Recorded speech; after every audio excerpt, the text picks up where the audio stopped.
Chris Scalzo here with Matt Howell. And in this episode of The First Run, Matt and I are going to discuss Bone Tomahawk. It's good to see Kurt Russell back in the saddle, literally, in a Western. If you're a fan of Tombstone, you know, you're always happy to see Kurt Russell doing a Western. But there may be a little bit more going on in this film, and we'll talk about that. We also continued our revisiting of the classic films from the 80s that we adored. This one is an interesting one for me because this is, of course, Labyrinth, starring my dearly departed David Bowie. So this may be difficult. I'll try to make it through without crying, but no promises. We'll tell you what's coming up on Blu-ray and DVD this upcoming Tuesday. That's January 26th. And then it's return of one of my favorite segments, Call It, where we present each other with scenarios and we have to choose one thing or the other. So first, though, let's hear a little bit from Bone Tomahawk.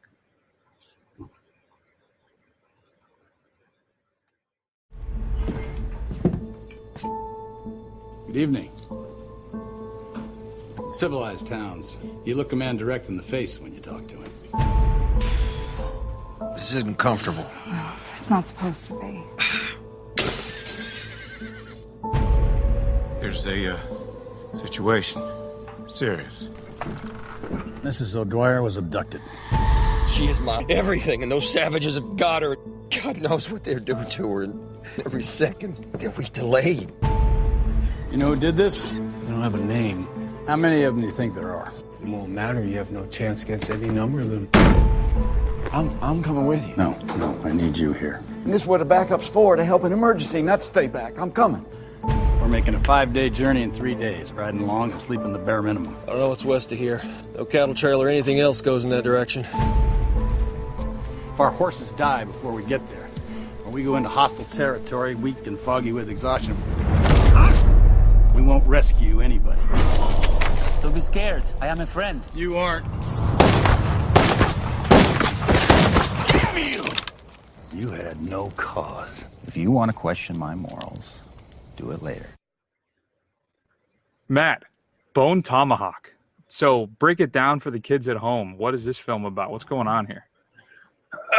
That's a good question. Essentially, it's a Western. So Kurt Russell is the sheriff of a town, and essentially some people in his town, a doctor and an outlaw, and one of his deputies gets stolen by or kidnapped by some Native Americans, and they go to rescue them, but they find out that these are not your typical run-of-the-mill Native Americans, that they are kind of cannibal throwbacks to an earlier age, where they're barely even human. And that's basically what it's about in a nutshell. So let me ask you. It's always good, as I said, to see Russell Wilson. Russell Wilson, yeah. Yes. I'm a big fan of Seattle. Yeah.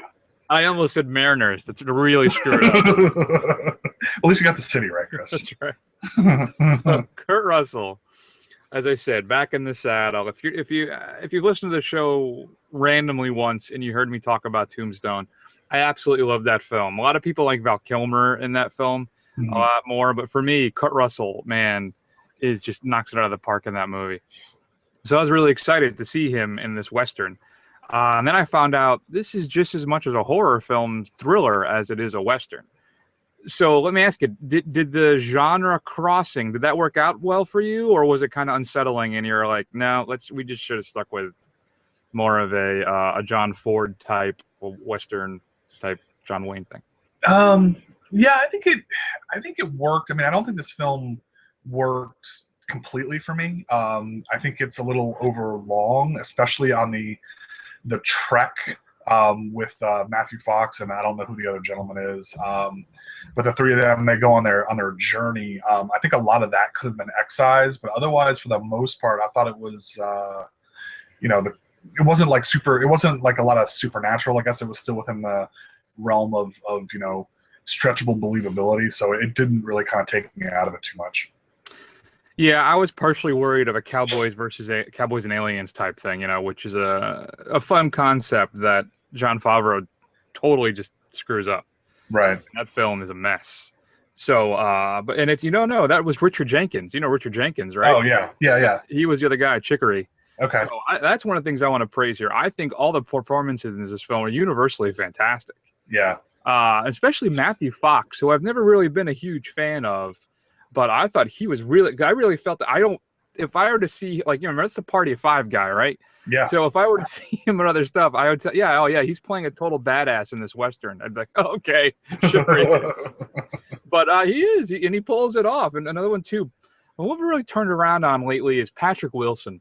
Yeah. I was never a big fan of his work, but I got to tell you, I loved him in the second season of Fargo, and I thought he was really good in this as well. But of course, Kurt Russell really nails the whole, and I think this was interesting too about the old archetype about, if you're a man and you give your word and it's your honor that you're going to do something, especially in the Old West, then you're going to deal with it and do it, whatever that may entail, horror and survival all involved. But it's really funny. I thought it was just interesting, kind of a throwback to that kind of time when hey, ma'am, I said I was going to do it, and I'm going to do it, even if I end up getting eaten by somebody.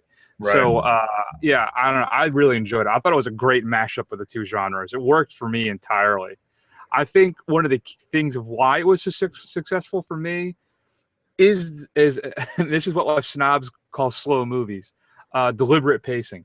Okay. I really thought that worked for me. We're really kind of building everything up and slowly ratcheting up the tension as this film progresses. I got to tell you, Matt, there was this kind of blanket of foreboding in this film that just got heavier and heavier as everybody, as the film progressed. I really thought I really enjoyed it. I thought it was a lot of fun, and I got to admit, there's a few times too that I was uneasy. I was like, oh crap, what's gonna happen? What's going to happen? It takes all the Western and horror film tropes and really weaves them, I think, together really well. Yeah. So I was disappointed at all. Part of me was like, man, I wish this got a theatrical release. But then I was like, I don't know if people would go and see this. I don't know if this would have been. It has that quality to it. It doesn't feel like a straight to video type movie to me. It does. It has like a real film, for lack of a better term, feel to it. And I don't know. I just don't know if there's an audience for it per se in a mass cinematic release, unfortunately. But I don't know. I really enjoyed it. I thought it was a lot of fun. And, it's Kurt Russell being Kurt Russell. It reminds me how much I love him and what a national treasure he is, I think, in a way. And I'll watch him do Westerns until the day I die. I'm telling you. Just seeing him in that role with the big mustache again, and that's my Kurt Russell right there. I know you got Snake Plissken, and you got your Jack Burtons, but I do love me some Kurt Russell in a Western. With the huge mustache, I think it's really what sells it. I think, I get what they're going with. I mean, like you, I was really surprised with the cast. I thought they were really well. And even the bit roles, I mean, you had Lily Simmons, who played Patrick Wilson's wife. I thought she was okay. And then I thought I liked how Hansi from Fargo, the second season of Fargo, he popped up as the Native American, professor. I thought that was fun just to kind of see him pop up in something else. But yeah, I think, I get what they were going with. It's just for me, the long trek and the kind of excruciating, Patrick Wilson's hurt and they're all trying to drag him along, and that little scene with the banditos they encounter. I mean, it was kind of a circuit around what they were trying to do. It just seemed like it didn't add anything to me, and it had a very when are we going to get to the fireworks factory aspect to me. So I don't know. I think if they had trimmed maybe 20 minutes out of it, I think I probably would have liked it a lot more. I think this could have benefited from more of a fast pacing, because especially because once they get to the fireworks factory, it slows down again. But that part didn't bother me. So I guess it's just a matter of, I don't know. I think they just kind of exercised a lot of that journey to get there. I think for me, I think the pacing is what helps the film shift genres. I think it's very slow, and I think that's what happens. It becomes more and more unsettling as you're like, wow, Patrick Wilson's really hurt. He's probably not going to make it through this. Are they going to have to amputate that leg? Who knows what's going to happen to him? And as they encounter different bandits, and I don't know. I think it was a real help to the film for it to be that way. So, and I like too some of the other casting. Like you see, it's good to see Sean Young in something again. Crazy Catwoman Sean Young. But she was here, and then also Sid Haig. Sid Haig is one of the openers, and when he pops up in a film, something horrible is going to happen to somebody. So, I don't know. It was good to see. So I really enjoyed it, and I'm glad we got a chance to check it out. Did you have anything else to add about it? Were you pretty much out there? No, I think that was pretty much it. I mean, not real gory, but once it kicks in, it's some pretty good gore. Has its moments, yes, it certainly does. So, what would you recommend for the kids at home? And we can't say, would you see it in the theaters? Not really an option. So, what do you say? I would say, if you're a fan of westerns and you're a fan of horror, I'd say check it out. I mean, obviously you liked it a lot more than I did, so I think there's a good chance, and it has a lot going for it. It's just, it may not be everybody's cup of tea, but I think it's definitely worth a shot. I think that's fair. I think if you're a genre fan, then you definitely should check it out. But if you're more of a, hey, look, Shawshank Redemption's on, let's watch that. It's my favorite film. I don't think this is going to be your movie. I think it's going to be, like Matt said, I think you'll find it too slow. I think you'll have time to find it too violent. But if you love, like Matt said, if you love westerns, horror films, just genre movies in general, I think you really come away with something with this one. You'd really like it. Yeah. So it's available right now on your streaming services. It's on iTunes. I should say not on Netflix though, but it's on iTunes for rental and purchase. And is it on Amazon Prime if you have a membership, Matt? Yes, it is. Yep, that's how you saw it? Mm-hmm. Okay. So shoot us an email. Tell us what you thought. feedback@thefirstrun.com. And let's transition now to the Blu-ray DVD picks. Not a lot this month, or I should say this week, Matt. I could say this month, though. It's not been a very strong month.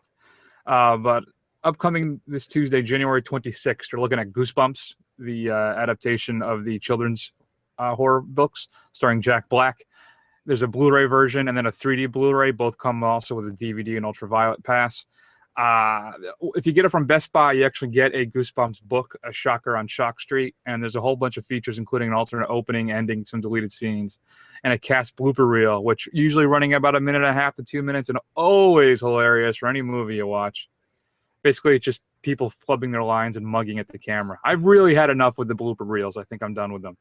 I may have liked them when I was younger. I like more the line-oramas, with the Seth Rogen type films, where they just deliver the alternate lines, or Will Ferrell does the same thing. I usually prefer those. Burnt, the Bradley Cooper chef film. It was supposed to be his be one of the better films of the year at one point. People thought where he plays a down and out chef who's hit on hard times, like some kind of substance abuse, and turns his life around by opening a restaurant with his friends. But from what I understand, it's an abysmal film. Includes some deleted scenes and a featurette called Burnt in the Kitchen with Bradley Cooper, and a commentary as well by the director and an executive chef consultant named Marcus Waring. I don't know that. Spike Lee's latest film, Chirac, which has divided some audiences, but it's supposed to be really good, about a bunch of women in Chicago who decide to withhold their things from the men until peace has spread across Chicago. Oh, Lord. Some people say it's a return to form for Spike Lee and his best film in years. Okay. So, but that's getting released as well. But it does star Nick Cannon, so he won. Wow. New to Blu-ray, the Hitchcock film The Wrong Man, starring Henry Fonda, is being released on Blu-ray from Warner Archive. And Matt, you're straight to DVD pick of the week. I really like this one. It's called Brush with Danger. Again, listen, Brush with Danger. Oh, I think I know where you're going with this. A sibling duo of a fighter and a painter meets a mysterious art dealer who promises to make their dreams come true, only to get them deeply embroiled in Seattle with Russell and Kurt Wilson, Seattle's criminal underworld, from which they must fight their way back to freedom. I just love the idea that it's called A Brush with Danger, because one of the people that are fighting in the film is an artist. And I envision them having a utility belt of like turpentine and paintbrushes, and just covering them with linseed oil or gouache. I'm telling you. It was better than what I first thought. So, well, which is what? What do you think it was? I thought it was like a hairdresser or something. No, that's the Zolan. Don't mess with the Zotan or the Zolan. Zohan? Yeah. So that's it. Yeah. So I don't know. I just like the idea you're going to have this big martial arts or action. You have Dolph Lundgren and, I have absolutely no idea. I can't even pull up a name. Paul Giamatti as the struggling Picasso. I don't know.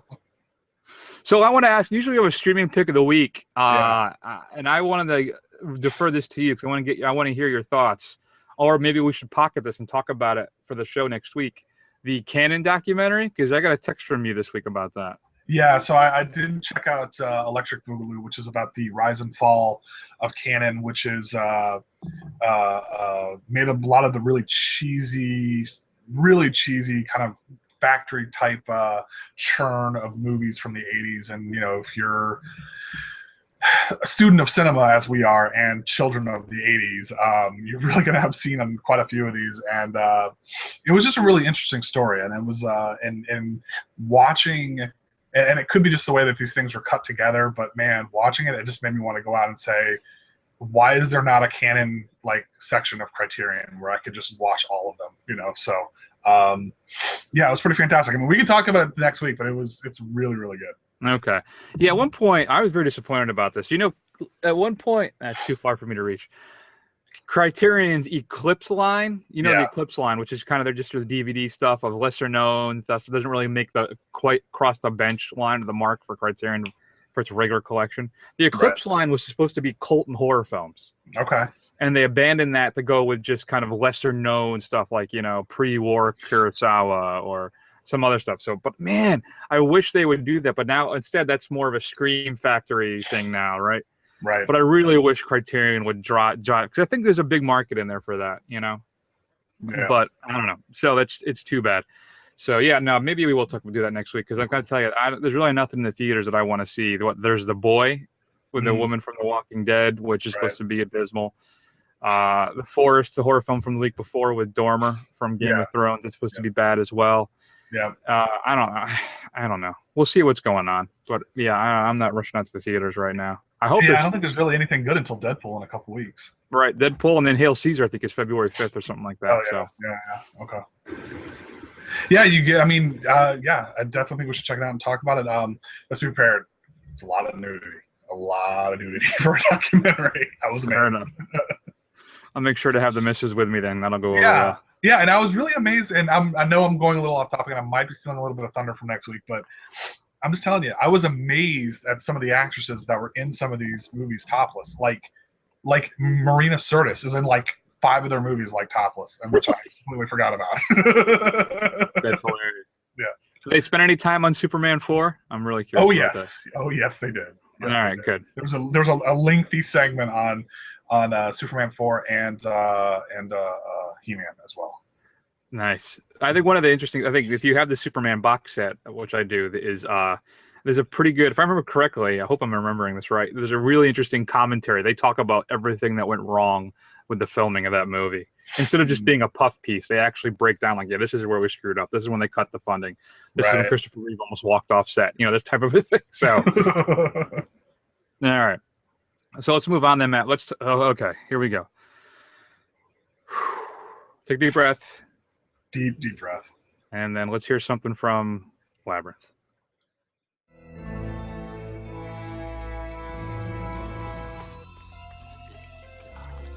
Excuse me? Oh, excuse me. I have to get through this labyrinth. Can you help me?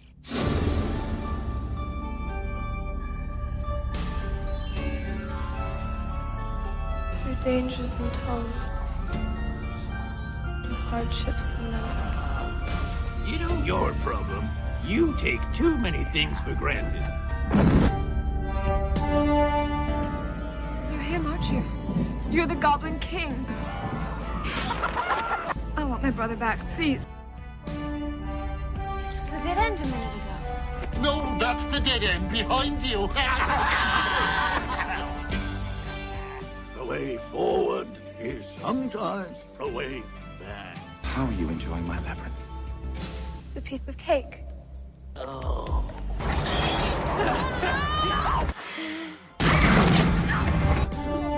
God. She should have given up by now. She'll never give up.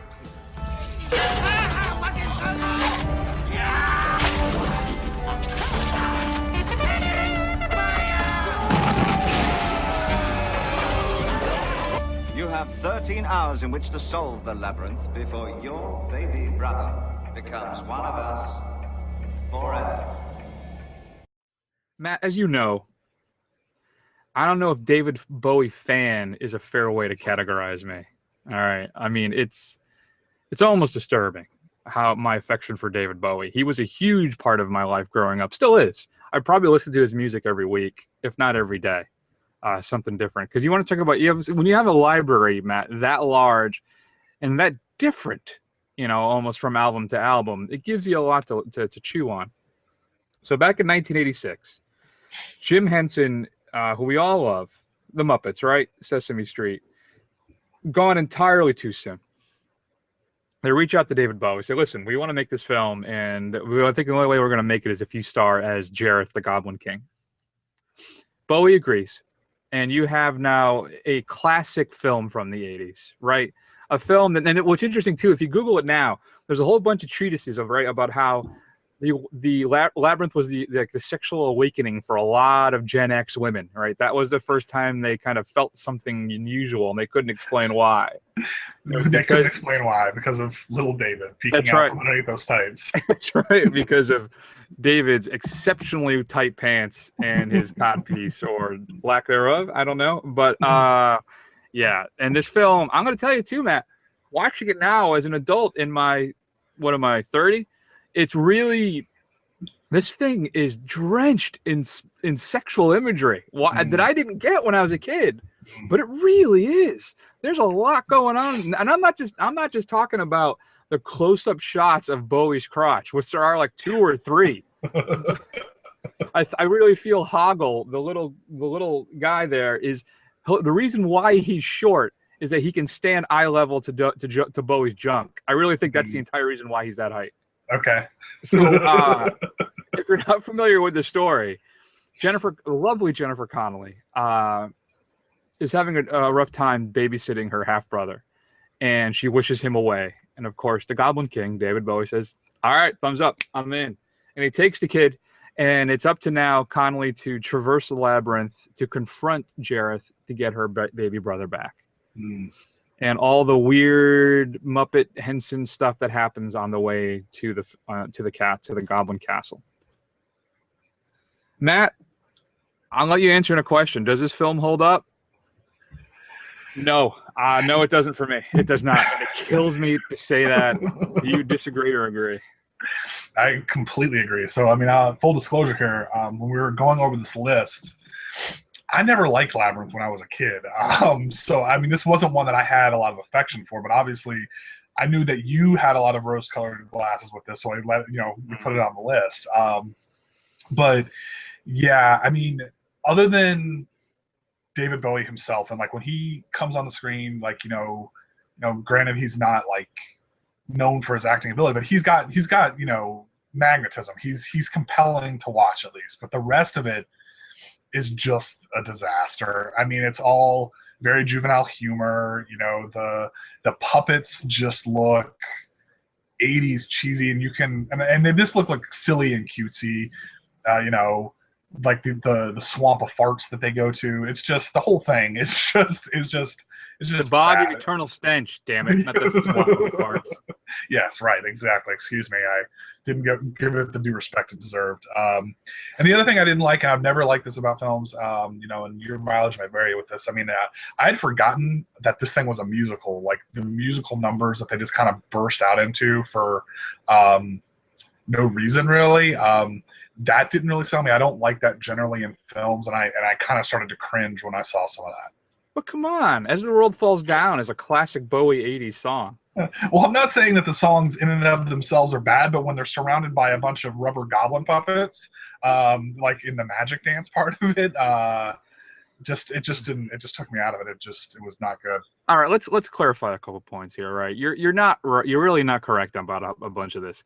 I will say that it's definitely a what do you call it? It's a symbol of its times. All right, it's an 80s movie. It doesn't translate well to today. It doesn't, and that's a part of it is because of the effects, the special effects, the practical effects, perhaps the puppetry. But it's a film very much rooted in the 80s, and you have to watch it in that context. Or as you say, you're not going to be. You'll have exactly Matt's reaction.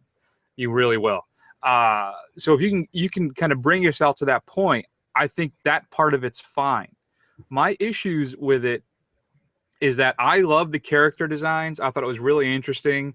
Terry Jones is, and I think it's Terry Jones of Monty Python. Terry Jones is the guy who wrote this. Mm-hmm. Right. So there's a lot of, I think, interesting stuff. I think the character designs are great. I think the puppetry work is really good in the film. I think the problem is that it feels like a mishmash of fairy tale tropes. The film feels underdeveloped. It feels like, all right, we got to do this, we got to check off this, we got to check off that. But so as a whole, it doesn't really. It just feels like they just put a bunch of stuff in, threw it in a blender, and then you ended up with, that drink from Windy City Heat that Perry has. If you haven't seen Windy City Heat, it's a blender of it's like pizza and an old beer with a cigarette in it, and I mean it's a horrible horrible scene.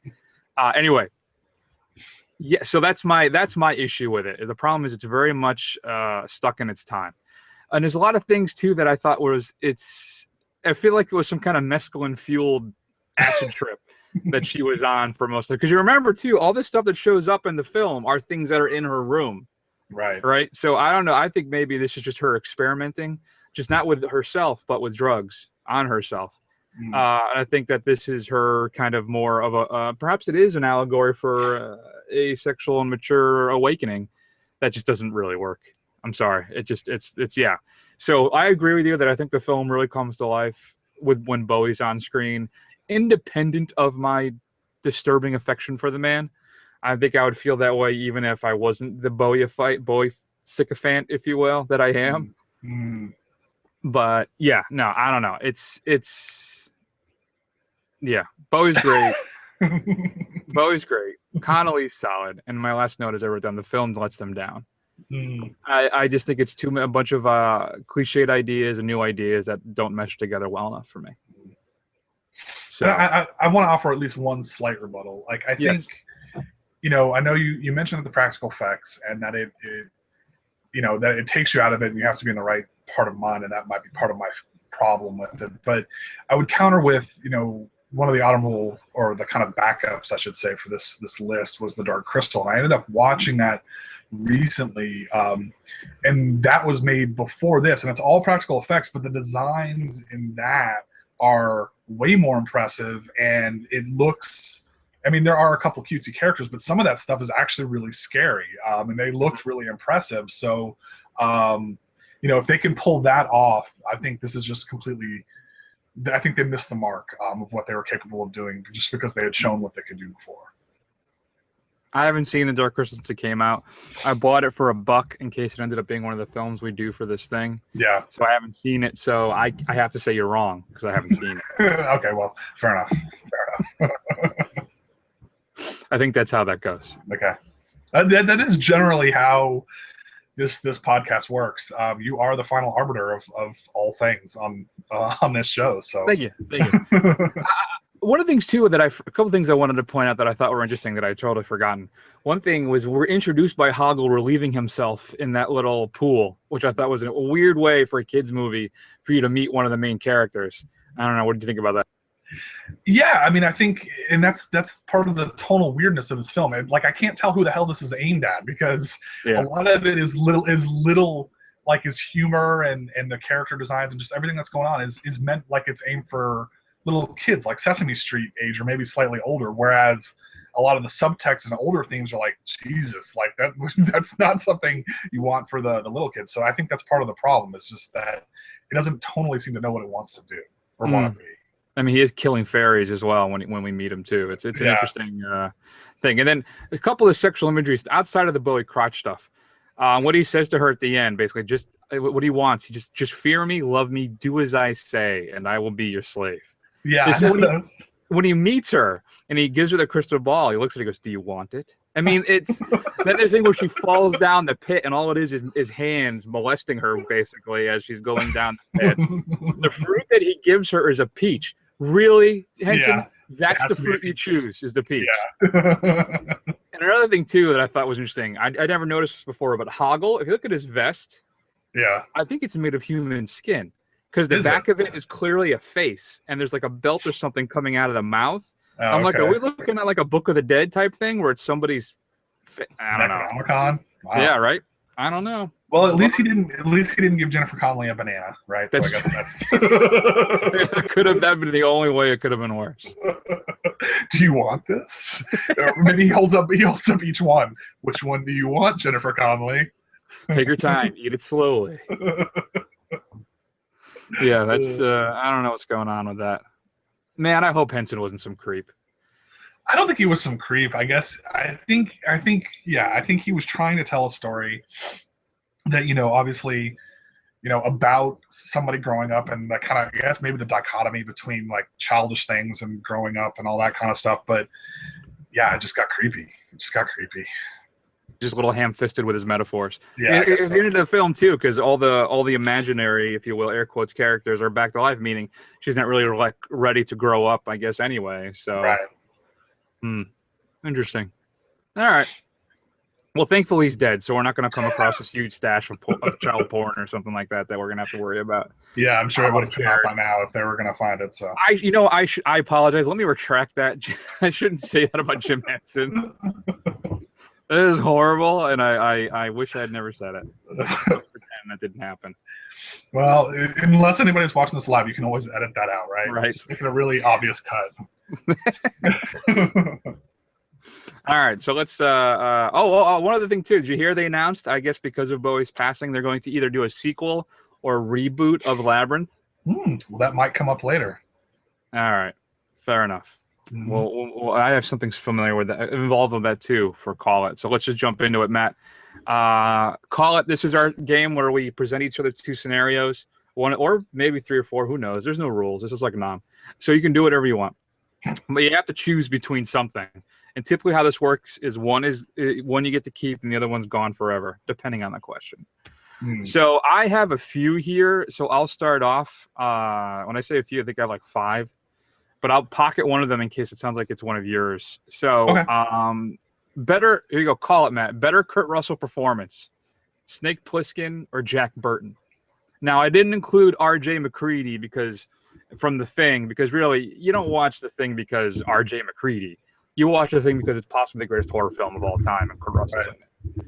Not to diminish Kurt Russell's role in it, but it's not an iconic performance of his. You don't think of, when you think of Kurt Russell, you don't go, oh yeah, R.J. McCready. You may go Thing, but you don't go R.J. McCready. Right. But you do go Snake Plissken or Jack Burton.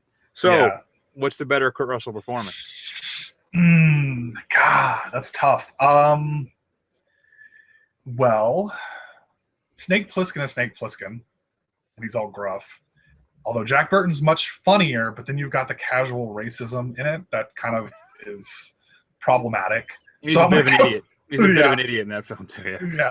So I'm gonna go with, I'd probably rather see Snake Plissken more often than I would Jack Burton. So I'm gonna go with Snake Plissken. See, I really struggle with this because I was leaning towards Jack Burton myself, because he just seems like the guy you'd want to hang out with more, minus the casual racism. But I think he turned around on that, right? Because he becomes friends with the Asians in that film. There you go. So I would assume, and his best buddy's Asian. So, and I say that's more of a sign of the times. I think he realizes in the 90s, or so, you know what, man, I shouldn't say things like that. He had an awakening. Yeah. So anybody who talks about themselves in the third person, I'm on board with. So I think I'm going to go Jack Burton on that. There you go. Good. We're a 50-50 split there. Very good. All right. So what do you got? All right. So, so did you watch the Kevin Smith DC special with Jeff Johns? I did. Okay. So did you hear? So there's a little piece of trivia that came out. So Kevin Smith, he said that he started asking Johns about the concept of the multiverse, and he said, DC, if it's known for anything, is known for a multiverse. And he said, wouldn't it be cool if you had your movies and you had all your TV, but those are all part of a multiverse. So obviously you could have Grant Gustin's Flash or that character be somebody else in another version.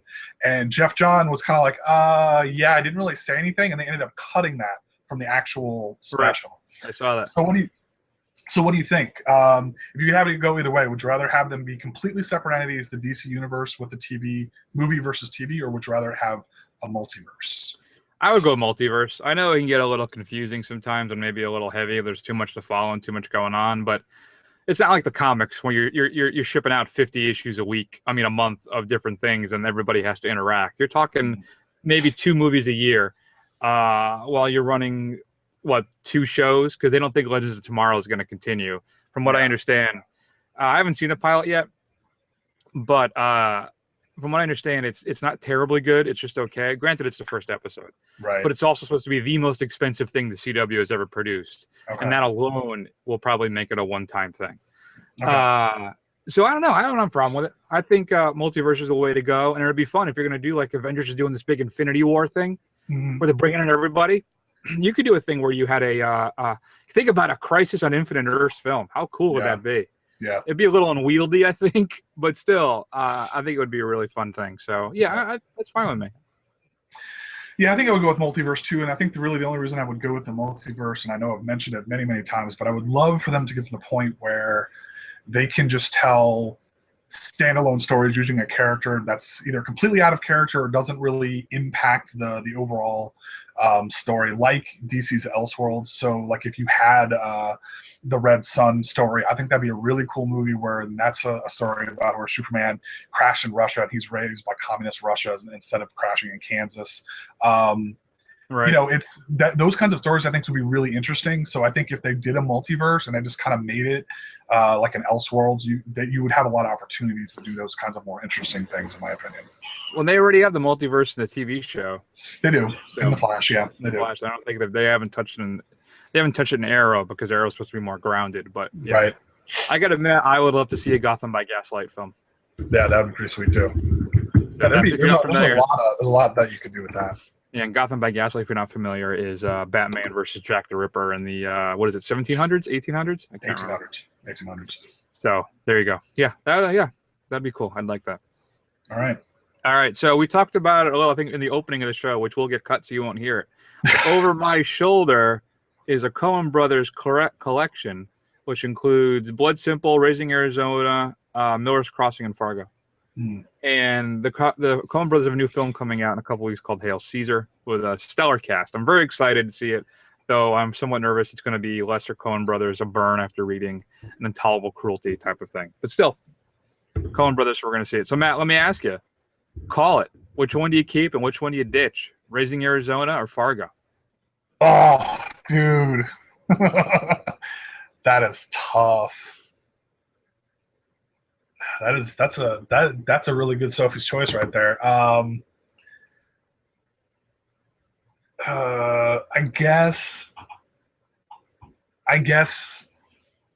guess we keep Raising Arizona. I think Fargo is a better movie, but man, I love watching. I'll watch Raising Arizona more than I'll watch Fargo. Okay. In a given year, but that's really tough. I think Fargo's is also a correct choice, but I think I'll probably go with Raising Arizona. Yeah, I'm Fargo all the way on this. I like Raising Arizona. I think Nicolas Cage is absolutely brilliant in that film, which is not something you really hear anymore. But I would go Fargo. And I was thinking, if you add in the fact that I wouldn't get season 2 of Fargo if Fargo didn't exist, then it's an even quicker decision for me. Sure. But I think in the end, I think Fargo is a better film. I enjoy it more. So though Raising Arizona is funnier, I still think Fargo as a whole is a better experience. So I would stick with Fargo myself. Yeah, that was really tough. You're a bastard for bringing that one out. No problem. There's no right answer to that one. No right answer. No, it is. It's Fargo. Oh, is it? Oh, okay. Back arbiter, to remember the final arbiter of exactly. of all tastes and decisions on this show. Thank you. Fair enough. All right, so I'll go ahead and ask this question. We alluded to it earlier.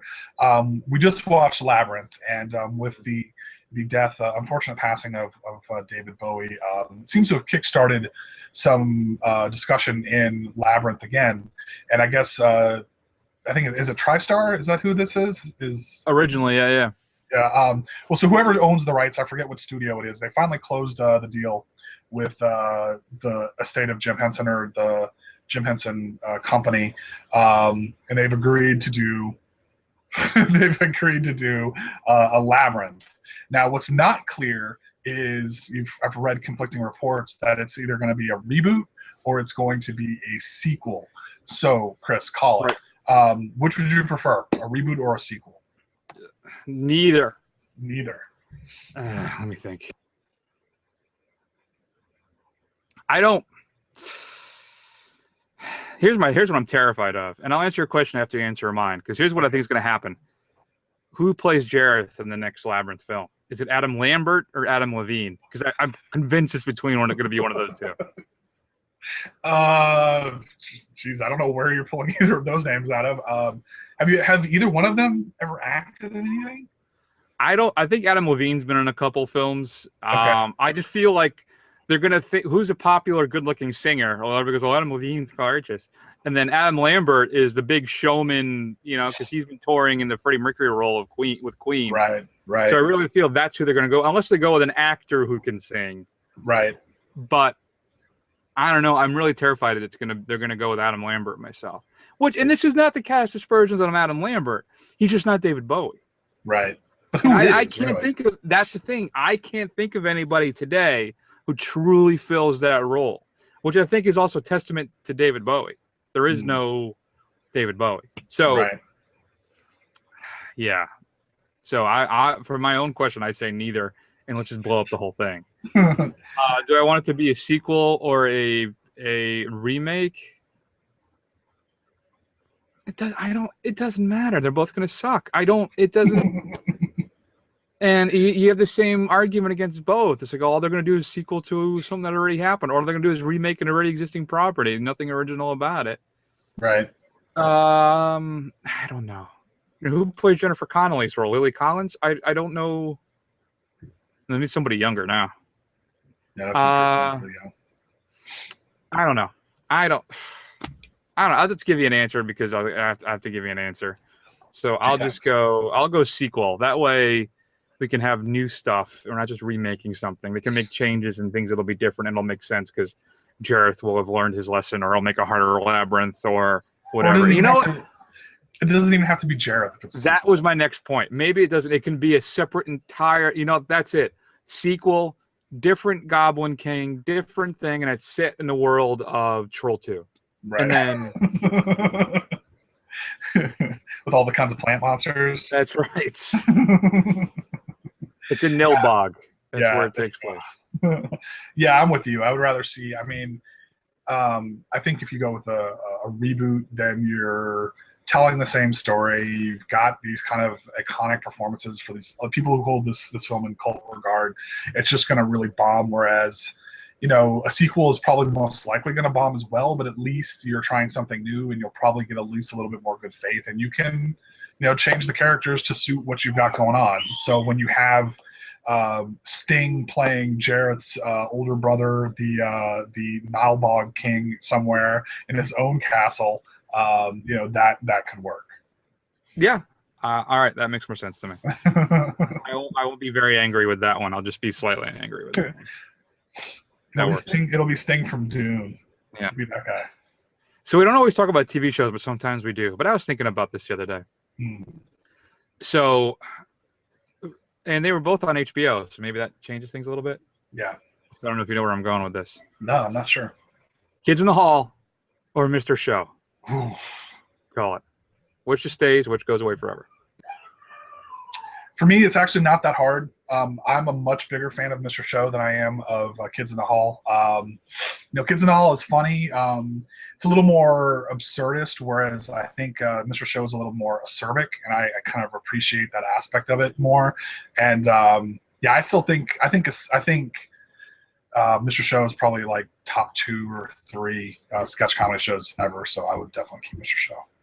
Yeah, actually, it wasn't that. I sure thought about it for about 5 minutes. I'm like, oh, it's Mr. Show all the way. Yeah. And not just because of what you said, but also the lasting impact. I'm sorry, guys, but I don't really feel the Kids in the Hall, they may have influenced people, but nothing from them has really kind of bounded down and created anything else genius. And if you look at what's happened with Mr. Show, I mean, you got Paul F. Tompkins, you got Scott Aukerman with Comedy Bang Bang. You still have David Cross and Odenkirk, Better Call Saul. I mean, you have all this large tree of stuff that's born from the Mr. Show roots that I think it's a no-brainer. You go with Mr. Show. Definitely. I agree. I mean, come on, Mr. Show brought us Taint Misbehaving. Come on. That's right. All right. So Star Wars made a lot of money, right? Made a lot of money. I think it's the biggest American release ever in the US, right? It made more money than that. Not adjusted for inflation, yes. Yeah. But still doesn't even hold a candle to Avatar worldwide, which made $2.7 billion. But James Cameron, I almost called him Kirk Cameron. James Cameron is... What are you, an idiot? Mixing up people? I don't know. I'm sorry. James Cameron, he's been tinkering with Avatar 2 for 6+ years. And he's supposed to be making, I think, a 3 and 4 as well. So why? Yeah. So I'm not even going to ask you whether we think it's going to even get close to the level of money that Avatar 1 was. I don't think that's even going to happen unless this is like a hologram movie or something where you can watch it play out in front of you. But so call it. Is Avatar 2 going to be the only sequel to Avatar, or is he actually going to pull off 3 and 4 as well? I would say you'll get a trilogy, and then he'll die by the time he gets the 4th film because he takes so damn long. But I think the more important question is, who cares? Who cares? Yeah. These films, and there's an interesting article floating around the internet about this, have no lasting impact whatsoever. Outside of the effects, the tech achievements, there's been no cultural impact for these films. Right? You're not going to Toys R Us or Target and picking up your Avatar toys. Mm-hmm. Nobody's dressing up as a, what do you call them again? I don't even remember what they're called. A Navi for Christmas, or for Halloween. You know, it's like conventions. Yeah, exactly. There's no exactly. So no, there's no, absolutely not. Mm-hmm. Somebody said too. There's some interesting article about how the next films will be fantastic because he's done establishing the world. All that stuff is set up, so now he can really get into stuff. And maybe that's true. Maybe that's possible. But it's such a simplistic story, and you gotta look at Cameron's sequels tend to be better than his first films, or so I don't know. Yeah, I'm just not confident. So I don't know. What am I calling? I've told. Oh yeah, no, he'll make 3. I don't know if they'll ever make a 4. Okay. Yeah, I'm less confident. I think he'll even. I don't know if unless he's making them all at the same time, and he's kind of got most of them in the bag and ready to go. I don't know how much these things are actually costing, but I think I wouldn't be surprised. I'm going to say that he's going to release number 2 will come out. It'll kind of be a disappointment. I don't think it'll flop necessarily, but it'll be a big disappointment based off of what Avatar 1 did, and that'll be basically it. I don't think it'll make half the money that the first film did worldwide, but that's just because it's such a ridiculous amount. I actually pulled it up. So Force Awakens is at 1.8 million right now. Yeah. Avatar is 2.7, and let's not 2.8 basically. So it's basically $1 billion off, right? Yeah. Let's keep in mind Avatar re-released later on again, like 6 months later or something like that, and they'll do that with the Force Awakens. Right. And then I don't know if that number, I don't think it includes home video stuff though. I don't think it does. But either way, I think eventually Force Awakens may overtake it. Maybe. Just with re-releases, because when the next film comes out, they'll do another marathon. Right. And they'll show it ahead of time. They'll show that film too. Right. So who knows? Maybe someday. I guess I'm really just hoping that happens, I guess is what I'm saying. All right.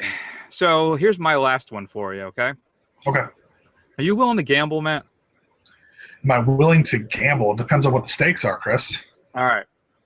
Are you willing to gamble? Here's your call it. Without the film being released for another year, would you rather hold on to the Avengers? Do you want the bird in hand? Do you want to keep the Avengers film? Or would you trade that for the Justice League film? I don't even know why I'm pretending like it's a hard decision. I would keep the Avengers versus the Justice League, and here are my reasons. One, I know this is a bone of contention between the two of us. This is oil and water here. I'm much more of a Marvel guy. You're much more of a DC guy. That's just a personal opinion where one of us is right and one of us is wrong.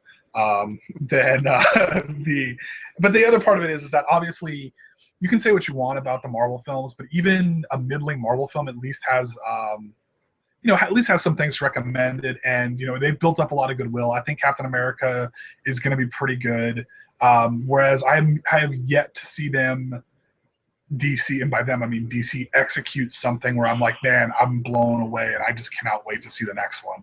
That has yet to happen for me for DC. So until they do that, I'm going to stick with Marvel. Really? So you weren't a fan of The Dark Knight? You didn't think that was something that would be... Well, I don't count The Dark Knight and Nolan's trilogy as part of this kind of what they're doing with DC now. Yeah, that was kind of a cheap shot on my part. I agree. Yeah, I mean those are more Nolan films than they are DC films, because those are kind of like their own separate thing. And let's be honest here, Mister, that how much you liked that third one, however long ago it was when it came out. But yeah, I mean I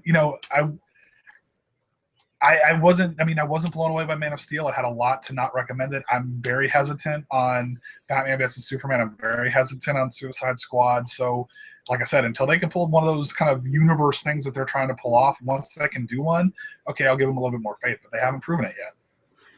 Yeah, I think the measuring point you have to go with is Man of Steel as your start point. That's the Iron Man of this new cinematic universe. So it really wasn't fair of me to bring up The Dark Knight. I watched The Dark Knight actually last week because I hadn't seen it in years. And I have to say, that film is much better than The Dark Knight Rises. It is. And another thing, too, that I think Tom Hardy's performance as Bane is equal to, if not at some points better than Heath Ledger's performance as the Joker. And I don't think that's true anymore either after rewatching The Dark Knight. Listen, I still love Tom Hardy in that role. I think he's really brilliant in that film. I do. And I think where I get, I think it's interesting too. When I say I was watching The Dark Knight, I did not watch the last 20 minutes of it or so because something happened and I had to stop. But I think that for me is where The Dark Knight comes apart, is that final scene on the boat. Right. I really think that's the weak link of that film. It does not end well. It doesn't. And I think that's what I hold against it whenever I think about it. So I think it was smart of me to stop before that all started. So that's probably why. Anyway, for me, am I willing to gamble? Yes. As a DC guy, I am. I like Marvel. I like Avengers. I think I didn't love it as much as everybody else did. I thought it was good. But yeah, so for me, a chance to see the big guns, the iconic, the ones that started it all up on the big screen with the Flash, who's my favorite character. So I would gamble. I'd be willing to trade a solid two Avengers films, or at least we'll just stick with the first one, a solid Avengers film for a Zack Snyder directed Justice League film, which is a weird thing to say. But I think the fanboy in me is what's pushing us out. And I may rue the day I make this choice, but that I have to go with Justice League. I have to. And to be fair, I mean, I watched Age of Ultron's already on some of the movie channels, and I watched it yesterday just kind of as a background thing. And and it's Age of Ultron. It had some cool scenes in it, but it is much weaker than the second one. So who knows? It makes me a little hesitant for some of the rest of the ones that are coming out. I think they're maybe getting a little too big, So we'll see. But so maybe you'll end up being right. The problem with the Justice League though is that those are big characters, those are big personalities, and kind of putting them all together, especially ones like Aquaman and Cyborg and the Flash, and if Green Lantern does end up showing up, without their own standalone films, it's going to be a tall task, and I'm not sure that Snyder's up to it. Well, we'll see. We'll find out in a couple of years. So we'll see. Yeah, no, Age of Ultron. Yeah, I agree. Actually, when I watched it on video, I thought it was better than when I saw it in the theaters, but still not as good as the first film. Yeah, I would agree with that too. So, all right, we'll see what happens. And you remember the Russo brothers are doing Infinity War, the guys who did Civil War. So maybe that'll help. I've been reading stuff on Guardians of the Galaxy, and I'm just getting more and more excited for that because it was kind of a 1-2 punch. It was like Guardians, and then it was Age of Ultron. So I caught the end of Guardians, and I forgot how much I liked that film. So. I'm pretty excited for that one. We'll see what that one turns out to be like. Fair enough. All right. Did you have any more? Because that was it for me. No, that was it. All right, so then that's the big show for us this week. Shoot us an email at feedback@thefirstrun.com. Do you disagree or agree with any of our call-outs? Did we make the right decision? Please let us know. Next week, I have absolutely no idea what we're going to do. I'm not even sure what we're doing next for the 80s time trap thing. I have two suggestions. This is what I'd like to do. All right. I'd either like to do Better Off Dead, or I'd like to do Willow. One or the other. You can pick.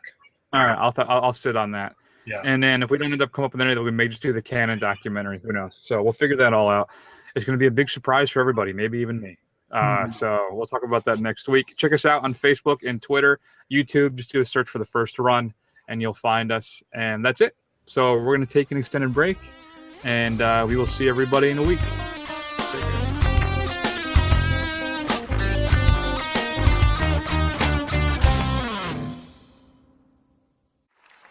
All right, it's real simple. Paul here will ask you a yes or no question, and if you lie, a buzzer will sound and a light will go off. Let's show him. Oh, no, that's all right. Ah, come on, we'll test it. All right.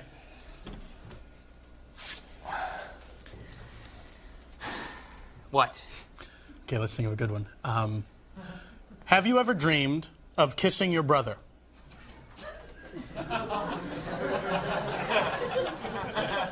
No. All right.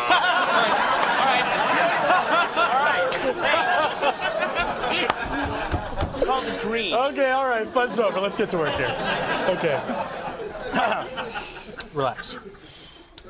Have you ever drank alcohol to excess? Yes. Have you ever taken an illegal drug? It's okay, just tell the truth. That's the important thing. Yes. Okay. Marijuana? Yes. Cocaine? Yes. Heroin? Yes. You did heroin. Yes. Well, what about angel dust? Yes. What about crack? Do you ever smoke some crack? Yes. Dude, you're out there. Hey, what was it like? You don't have to answer that. Aw. Unless you want to. I mean, feel free if you really want to. It was great. It's crack. It gets you really...